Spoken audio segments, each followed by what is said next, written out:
નમસ્કાર વિદ્યાર્થી મિત્રો, ધોરણ 12 અર્થશાસ્ત્ર પાઠ 2 વૃદ્ધિ અને વિકાસના નિર્દેશકો.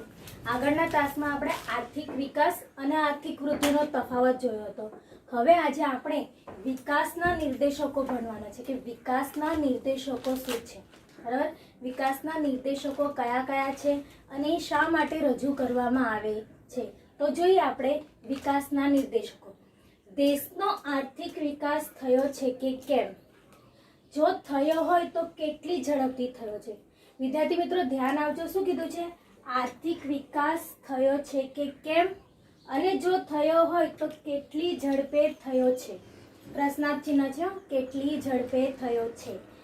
દેશમાં આર્થિક વિકાસની કક્ષા કેટલી છે? શું કીધું છે?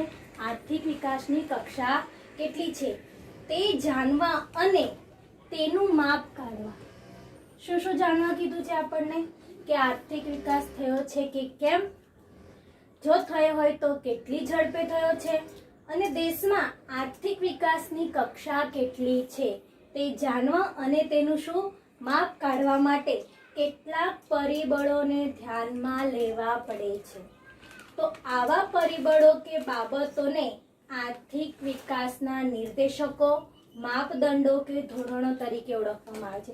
જોજો, નિર્દેશકો પણ કહેવાય, માપદંડો પણ કહેવાય અને ધોરણો પણ કહેવામાં આવે છે. એટલે નિર્દેશકોના પાછા બે નામ છે, માપદંડો કે ધોરણો. યાદ રાખજો વિદ્યાર્થી મિત્રો, વિકાસના નિર્દેશકો, વિકાસનો નિર્દેશક એટલે શું, કઈ રીતે જાણી શકાય? તો દેશનો આર્થિક વિકાસ થયો છે કે કેમ થયો છે, તો કેટલી ઝડપે થયો છે, અને કઈ આર્થિક વિકાસની કક્ષા કેટલી છે તે જાણવા અને તેનું માપ કાઢવા માટે જે પરિબળો ધ્યાનમાં લેવા પડે છે તેમને શું કહેવાય? આર્થિક વિકાસના નિર્દેશકો, માપદંડો કે ધોરણો તરીકે ઓળખવામાં આવ્યું છે. હવે આર્થિક વિકાસનો દર અને આર્થિક વિકાસની કક્ષા, બરાબર, તો કક્ષાને માપનાર જે પણ પરિબળો છે, તો આ પરિબળો છે, જે પણ પરિબળો હશે એ લોકોને શું આંકડામાં રજૂ કરી શકાય છે. બરાબર, તેથી આર્થિક વિકાસના નિર્દેશકો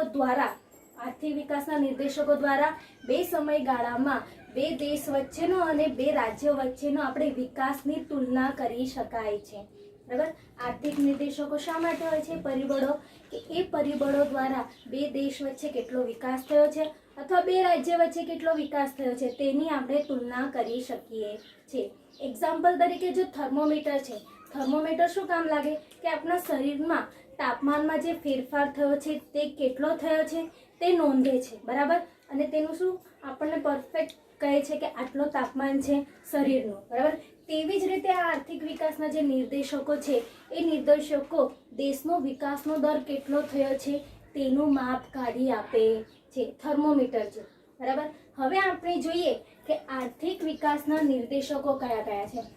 આમ તો અનેક છે, આર્થિક વિકાસના નિર્દેશકો ઘણા બધા પરિબળો છે, પરંતુ અહીંયા આપણે 4 જ આપ્યા છે. આપણે અર્થશાસ્ત્રની જે ટેક્સ્ટ બુક છે એમાં 4 જ આપ્યા છે. બરાબર, તમને એમ પણ પૂછાય કે આર્થિક વિકાસના માપદંડો કયા, તો આ 4 જ લખવાના. રાષ્ટ્રીય આવકનો વૃદ્ધિ દર પહેલું, બીજું માથાદીઠ આવકનો વૃદ્ધિ દર એટલે માથાદીઠ આવકમાં વધારો, ત્રીજું છે જીવનની ભૌતિક ગુણવત્તા અને તેનો આંક. બરાબર, ઇંગ્લિશમાં એને PQLI તમને પૂછાય, PQLI છે એનું સંક્ષિપ્ત એનું મૂળ સ્વરૂપ લખો તો physical quality life of index, એ આપણે પછી ભણીશું. પછી છે માનવ વિકાસ આંક, હ્યુમન ડેવલપમેન્ટ ઇન્ડેક્સ. બરાબર, આ 4 માપદંડો છે એને આર્થિક વિકાસના નિર્દેશકો પણ કહેવાય, માપદંડો પણ કહેવાય અને ધોરણો પણ કહેવાય. વિદ્યાર્થી મિત્રો, તમને 1 માર્ક્સમાં પૂછાશે કે આર્થિક વિકાસના માપદંડો લખો અથવા માપદંડો કેટલા છે, અથવા એમ પણ પૂછાય કે આર્થિક વિકાસના ધોરણો કયા છે, અથવા એમ પણ પૂછાય કે આર્થિક વિકાસના નિર્દેશકો કયા કયા છે. તો આ 4 આવે. પહેલું આવે રાષ્ટ્રીય આવકનો વૃદ્ધિ દર એટલે રાષ્ટ્રીય આવકમાં સતત થતો લાંબા ગાળામાં વધારો, બીજો માથાદીઠ આવકનો વૃદ્ધિ દર, ત્રીજું છે જીવનની ભૌતિક ગુણવત્તા અને તેનો આંક, અને ચોથું છે માનવ વિકાસ આંક. બરાબર, આપણે આ 4 જે પરિબળો છે એ વિકાસના નિર્દેશકોને ધ્યાનમાં લઈને કેટલો વિકાસ થઈ રહ્યો છે તે જાણી શકાય છે. હવે વિદ્યાર્થી મિત્રો તમને સમજ પડી વિકાસના નિર્દેશકો એટલે શું અને તે કયા કયા પરિબળો છે તે આ 4 પરિબળો. હવે આપણે રાષ્ટ્રીય આવકનો વૃદ્ધિ દર આ નિર્દેશક જે પહેલો છે એના વિશે અભ્યાસ કરવાનો છે. રાષ્ટ્રીય આવકનો વૃદ્ધિ દર, બરાબર. એને ઇંગ્લિશમાં શું કહેવાય? Growth rate of national income. યાદ રાખજો, ઇંગ્લિશ વર્ડ થોડા યાદ રાખશો તો આપણને સરળતા રહેશે. શું કહેવાય ઇંગ્લિશમાં એને? ગ્રોથ એટલે વૃદ્ધિ દર, rate of national income. National income એટલે રાષ્ટ્રીય આવક. Growth rate of national income, બરાબર. હવે રાષ્ટ્રીય આવકનો વૃદ્ધિ દર કઈ રીતે, આ કઈ રીતે વિકાસ માપવા માટે જરૂરી છે, બરાબર, તે જોવાનું છે આપણે. હવે જોઈએ તો પહેલા કીધું છે કે જો દેશની વાસ્તવિક રાષ્ટ્રીય આવકમાં લાંબા ગાળા સુધી સતત વધારો થઈ રહ્યો હોય તો આર્થિક વિકાસ થયો છે તેમ કહેવાય. શું કીધું છે? વાસ્તવિક આવક, બરાબર. આ રાષ્ટ્રીય આવકનો વૃદ્ધિ દરમાં આપણે એક જ આવક ધ્યાનમાં રાખવાની છે, વાસ્તવિક રાષ્ટ્રીય આવક. અહીંયા નાણાકીય રાષ્ટ્રીય આવક ધ્યાનમાં લેવાશે નહીં. એટલે આપણે શું ધ્યાનમાં રાખવાનું છે? જો દેશની વાસ્તવિક રાષ્ટ્રીય આવકમાં લાંબા ગાળા સુધી, ટૂંક સમયમાં નહીં, 1 વર્ષમાં થયો, બીજા વર્ષમાં નહીં, લાંબા ગાળા સુધી જો વધારો થઈ રહ્યો હોય તો આર્થિક વિકાસ થયો છે તેમ કહેવાય. યાદ રાખજો, વાસ્તવિક રાષ્ટ્રીય આવક એટલે વાસ્તવિક રાષ્ટ્રીય આવક એટલે શું? વસ્તુના સંદર્ભમાં જે આવક થાય તેને વાસ્તવિક રાષ્ટ્રીય આવક કહેવાય. કઈ રીતે? દાખલા તરીકે જો એક ગ્રાહક હશે, બરાબર, 1 લીટર દૂધની પાછળ ₹50 ખર્ચતો હશે અને 1 લીટર દૂધનો ભાવ ₹50 હશે તો એને ફક્ત 1 લીટર દૂધ મળશે, બરાબર. એના ₹50 ખર્ચશે. પરંતુ જો દૂધના ભાવમાં ઘટાડો થાય, 1 લીટરના ₹10 થાય તો શું થશે? એ કેટલા લીટર દૂધ ખરીદી શકશે? 5 લીટર દૂધ ખરીદી શકશે, બરાબર. એટલે એને શું કહેવાય? વસ્તુના સંદર્ભમાં આવકનું મૂલ્ય નક્કી થાય છે. એમાં વસ્તુના સંદર્ભમાં. તો આ વસ્તુના સંદર્ભમાં જે આવકનું મૂલ્ય નક્કી થાય એ લાંબા ગાળા સુધી શું થવો જોઈએ? સતત વધારો થવો જોઈએ. તો એમ કહેવાય કે આર્થિક વિકાસ થઈ રહ્યો છે, બરાબર. હવે જો રાષ્ટ્રીય આવક ઊંચા દરે વધે, બરાબર, ઊંચા દરે, તો વિકાસનો દર પણ કેવો જાય? આપણો ઊંચો જાય. શું કીધું છે? પહેલો પોઈન્ટ ધ્યાનમાં રાખજો. આ તમને પૂછે રાષ્ટ્રીય આવકનો વૃદ્ધિ દર જણાવો અને તેની મર્યાદા જણાવો. મર્યાદા આપણે પછી ભણીશું. તો આવી રીતે લખવું પડશે કે રાષ્ટ્રીય આવકનો વૃદ્ધિ દરમાં શું લખવાનું? પહેલા તો રાષ્ટ્રીય આવક વાસ્તવિક રાષ્ટ્રીય આવક ધ્યાનમાં લેવામાં આવે છે અને વાસ્તવિક રાષ્ટ્રીય આવકમાં સતત લાંબા ગાળા સુધી વધારો થાય તો કહેવાય કે આર્થિક વિકાસ થઈ રહ્યો છે. ને પહેલા પોઈન્ટમાં શું આવશે? જો રાષ્ટ્રીય આવક ઊંચા દરે વધે તો વિકાસ પણ કેવો જશે? આપણો ઊંચો જશે. બીજો પોઈન્ટ, જો રાષ્ટ્રીય આવકમાં નીચા દરે વધે તો વિકાસનો દર પણ કેવો થાય? મંદ પડે. શું? પહેલા ઊંચા દરે વધે તો વિકાસ ઊંચો જાય, નીચા દરે વધે તો વિકાસ કેવો થશે? મંદ થશે. પણ જો રાષ્ટ્રીય આવકમાં વધારો જ ન થાય, શું કીધું છે? વધારો જ ન થાય હોય તો કઈ સ્થિતિ અવસ્થા ગણાય? સ્થગિતતાની અવસ્થા ગણાય. વધારો થયો જ નથી તો હવે શું થશે? વિકાસ કેવો થશે? સ્થિર રહેશે, બરાબર, સ્થગિત થશે, બરાબર. અને જો રાષ્ટ્રીય આવકમાં ઘટાડો થતો હોય, બરાબર, વધારો નથી પણ ઘટાડો જ થાય તો શું થશે? વિકાસની પરિસ્થિતિ ક્યાં હશે? પીછેહટની સ્થિતિ એ ગણાય, બરાબર. એટલે ધ્યાન રાખજો, રાષ્ટ્રીય આવકનો વૃદ્ધિ દરમાં વાસ્તવિક રાષ્ટ્રીય આવક ધ્યાનમાં લેવાની છે. જો રાષ્ટ્રીય આવક ઊંચા દરે વધે તો વિકાસ ઊંચો જશે, જો નીચા દરે વધે તો શું થશે? વિકાસ મંદ થશે. અને જો વધારો જ ન થાય તો રાષ્ટ્રીય આવક શું થશે? સ્થગિતતાની સ્થિતિમાં આવશે. અને જો રાષ્ટ્રીય આવકમાં ઘટાડો થતો જશે તો વિકાસ કેવો થશે? પીછેહટની સ્થિતિમાં જશે. હવે આ માપદંડ પ્રમાણે એટલે રાષ્ટ્રીય આવકના વૃદ્ધિના માપદંડ પ્રમાણે નાણાકીય આવક નહીં પણ વાસ્તવિક આવક જ ધ્યાનમાં લેવાની છે. મેં પહેલા જ તમને કીધું છે. શું? વાસ્તવિક આવક જ ધ્યાનમાં લેવાની છે. અને વાસ્તવિક આવક ધ્યાનમાં લેવાની હોવાથી રાષ્ટ્રીય આવકની બજાર ભાવે નહીં પરંતુ સ્થિર ભાવે ગણતરી કરવામાં આવે છે. કારણ કે બજાર ભાવ શું હોય છે? કોઈ પણ સ્થળે શું બદલાયા કરે છે. તો આપણને જો રાષ્ટ્રીય આવકની ગણતરી કરવી હોય તો સ્થિર ભાવે જ તેની ગણતરી કરવામાં આવે છે. બરાબર. હવે રાષ્ટ્રીય આવકનો વૃદ્ધિ દરમાં એક કોષ્ટકની રજૂઆત કરી છે એ આપણે જોઈશું. હવે મિત્રો આપણે કોષ્ટકમાં રજૂઆત જે આપેલી છે તે જોઈએ. અહીં જે કોષ્ટક આપ્યું છે એનો સ્ત્રોત છે વિશ્વ બેંક અને આર્થિક સર્વે 2015 અને 16માં થયેલો છે. આ કોષ્ટકમાં દેશ અને રાષ્ટ્રીય આવકનો વાર્ષિક ટકાવારી વૃદ્ધિ દર આપ્યો છે. ટકામાં આપ્યો છે વૃદ્ધિ દર, કે દેશે 2014માં કેટલો વૃદ્ધિ દર કર્યો છે તે. બરાબર. અહીં આ જે રજૂઆત તમે કોષ્ટક છે આ માહિતી વિશ્વસનીય છે, એટલે તમને એક્ઝામમાં MCQ કાં તો 1 માર્ક્સમાં પૂછાઈ શકે છે કે 2014માં નોર્વેનો રાષ્ટ્રીય આવકનો વૃદ્ધિ દર ટકાવારી કેટલી હતી? તો 2.2, અમેરિકાની 2.4, શ્રીલંકાની 4.5, ચીનની 7.3, ભારતની 7.3 અને પાકિસ્તાનની 4.7. બરાબર. તમને આમાંથી કોઈ પણ એક દેશની રાષ્ટ્રીય આવકનો વૃદ્ધિ દર ટકાવારીમાં પૂછાઈ શકે છે, કારણ કે આ સ્ત્રોત વિશ્વસનીય છે, એટલે સ્ત્રોત આપ્યો છે એનો. બરાબર.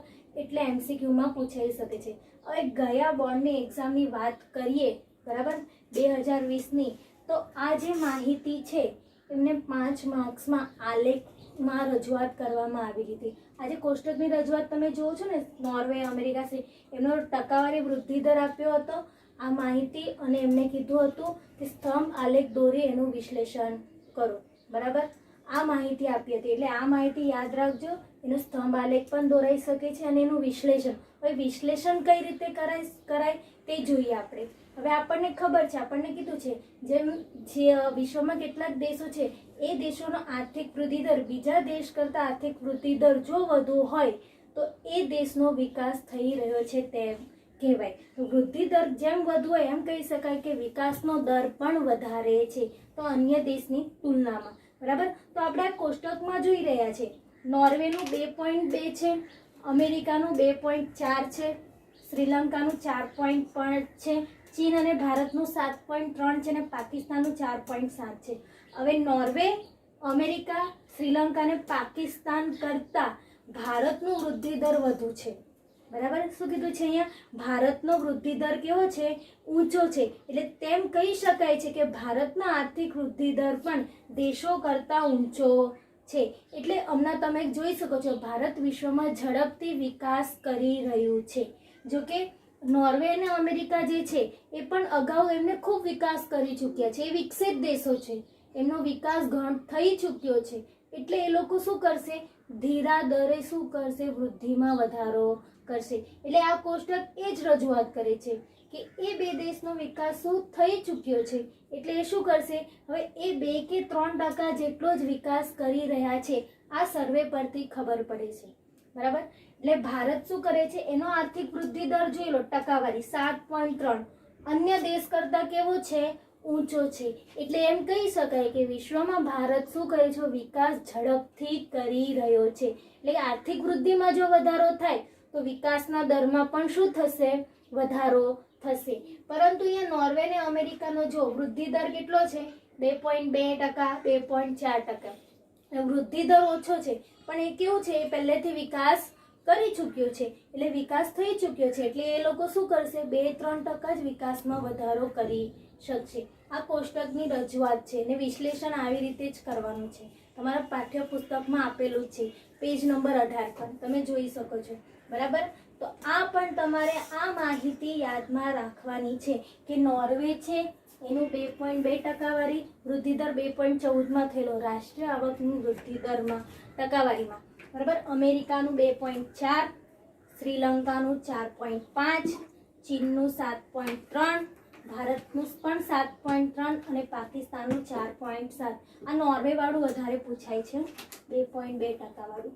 બરાબર. MCQમાં વધારે પૂછાય છે, એટલે ધ્યાનમાં રાખજો. આ માહિતી વધારે ધ્યાનમાં રાખવી. હવે વિદ્યાર્થી મિત્રો આપણે જોઈએ, આપણે વિકાસના નિર્દેશકોમાં પહેલું જોયું રાષ્ટ્રીય આવકમાં વૃદ્ધિ દર.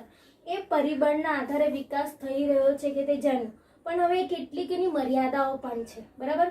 આ તો મર્યાદાઓ આ રહી. બરાબર. પહેલી મર્યાદા છે કે રાષ્ટ્રીય આવકની ગણતરીની મુશ્કેલી.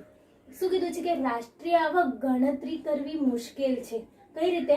આપણે ધોરણ 11માં ભણી ગયા તો રાષ્ટ્રીય આવકનું પૂરું ચેપ્ટર, બરાબર, એમાં જોયું હતું એની ગણતરી મુશ્કેલ છે, કારણ કે એ કેવી છે? બેવડી ગણતરી છે. બેવડી ગણતરી છે તો કઈ વસ્તુ ધ્યાનમાં લેવી? આપણને યાદ છે કાપડને પણ આપણે ધ્યાનમાં લઈએ અને કપાસને પણ ધ્યાનમાં લઈએ તો શું થશે? બેવડી ગણતરી થશે, બરાબર. ઉદાહરણ તરીકે તો કઈ વસ્તુ ધ્યાનમાં લેવી? તો એ ગણવાની કેવી છે? મુશ્કેલ છે. એવી જ રીતે સ્વવપરાશની ગણતરી. સ્વવપરાશની ગણતરી એટલે ખેડૂત હશે એ વસ્તુનું ઉત્પાદન કરે છે, કોઈ પાકનું ઉત્પાદન કરે છે પણ એમાંથી જ પોતાના વપરાશ માટે લે છે તો શું થશે? એ ગણતરી કરવી કે નહીં કરવી એ મુશ્કેલ થઈ જાય છે. ઉત્પાદનમાં એ વૃદ્ધિ દર વધારો બતાવો કે નહીં બતાવો એ શું થશે?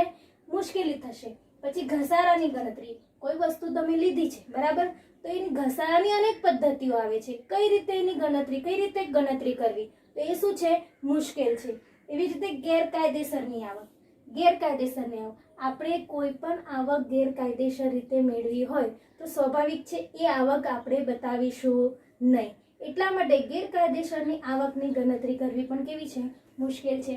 કરટાળો, કરચોરી, બરાબર, આપણે કર ટાળી દઈએ છીએ, કર ભરતા નથી, કરચોરી કહીએ છીએ, એ આવક શું આપણે બતાવતા નથી તો એ રાષ્ટ્રીય આવકમાં એ ગણતરીમાં લેવાતી નથી. નિર્ભરતા, સાટા પદ્ધતિ.